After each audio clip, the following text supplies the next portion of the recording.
If the last few weeks have taught us anything, it's that the system, particularly big tech and big finance, is very much rigged against alternative and really conservative viewpoints. But if you got a successful position in a stock, too bad. Not allowed to trade that one anymore. You've got a successful platform, a social media app like, Parler, too bad. No longer allowed to speak there. Meritocracy for ideas is dying, and the manipulation has become so blatant that it's basically impossible to deny now. To talk about this never-ending censorship of alternative opinions across the web, I want to bring on conservative TikToker and influencer Isabella Riley, who runs the Capitalist Isabella TikTok page and has been banned, unbanned, and banned again, and she's going to tell us what that's all like. Isabella, great to see you. Thanks for joining.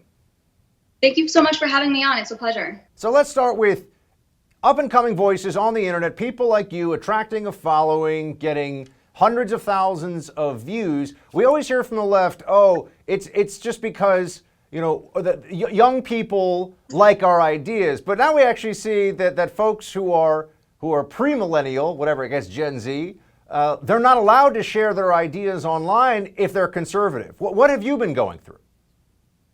Yeah, that is definitely true. So I started a TikTok account at the end of October, so it's fairly new. And I gained a big following pretty fast. I'm almost at 100,000 followers, but within the first 2 months, I was permanently banned my account out of nowhere. And I had to harass TikTok, literally sent them emails every single day for a week straight until I got my account back. But since then, I get videos taken down all the time for hate speech violations, which is funny because if anyone uses TikTok, you'll see that the main videos you'll see are underage girls dancing practically naked. And that's fine. That's totally fine. But me, here's a great example. I had a video removed for hate speech and I didn't even talk. It was just a quote from Mother Teresa. So that is how absurd it is. Wait, what was your hate speech quote that got you in trouble from Mother Teresa? If we could just, even in paraphrasing, it would be helpful. It was basically Mother Teresa saying, how can we trust people and civilization to be good if we are allowing mothers to abort their own children? Okay, so taking a pro-life point of view can get you banned from TikTok for hate speech. When you reach out to one of these mega corporations and you say, hold on a second, guys, why am I being banned here? What are the mechanisms in place for you to get back on? I mean, is there almost a judicial review of some kind? How do you get reinstated? Well, it's really annoying because you can't call them. You don't have a phone number you can contact. So basically you have to do a lot of research, and you can report a problem in the TikTok app. But to do that, you have to create a new account, which I did. But there's around 8 emails for TikTok that you can email. And I printed out their community guidelines. I did a 4,000 word practically essay explaining why I was wrongfully banned.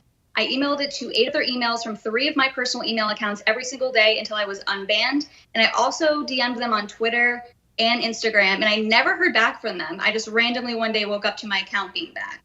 Does anyone ever in this process tell you, I'm the person that's making this decision, or is it always somehow the censorship committee has decided? On Facebook, I know they do these independent fact checks so that the people that are actually making the decision to shut down your account, it's not really on them, it's the independent fact checker.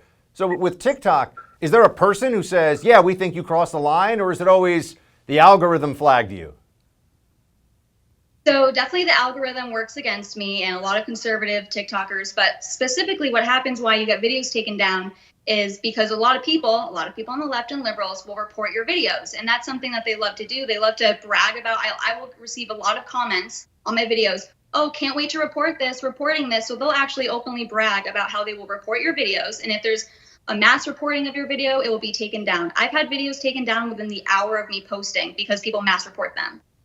And you're hearing this from other young TikTokers, influencers on Instagram and other social media platforms as well. What are they telling you?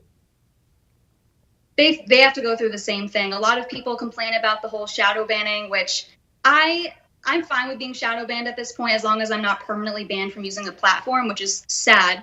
But we all have the same frustration. I seem to get censored a lot more than other people. A weird thing that a lot of TikTokers have noticed is it seems to be more conservative women that are censored than men. So as much as the left claims to hate, the evil white men, they kind of hate the girls more for some reason. I'm not sure why, but that's just the case, it seems. And do you feel a little bit of a kinship with, I know you're not somebody who necessarily is involved or doing any of this day trading. I mean, the biggest story in the country right now has to do with a lot of people who, by the way, are in their 20s and 30s and into their 40s who are banding together in places like Reddit and using different online forums to go after some of the biggest hedge funds in the world, or really just to counteract their very aggressive short positions. But Robinhood, the app, was shut down. So now it seems like if you say the wrong thing on TikTok, as you have, or rather, as they say you have, you lose that. And you can't even engage in free market transactions if the wrong people are losing. They shut the platform down. That's exactly right. And I'm pro free market, but what we have right now is not a free market. We have all these big businesses, big tech, or these hedge funds that are in the room with the politicians, and they're all a big monopoly that they can all make the decisions that benefit them, and they can band together and come against the little guy. But God forbid the little guys all get together and go against them. They can't handle it. They have to shut everything down immediately. So we're not living in a free market right now. It's all a big scam, and the little man in the United States is the one getting screwed all the time. Biden's been promising unity since he was sworn into office, but it seems so far, Isabella, like the only thing we've declared some actual American unity on is that greedy Wall Street guys shouldn't get bailed out of bad bets.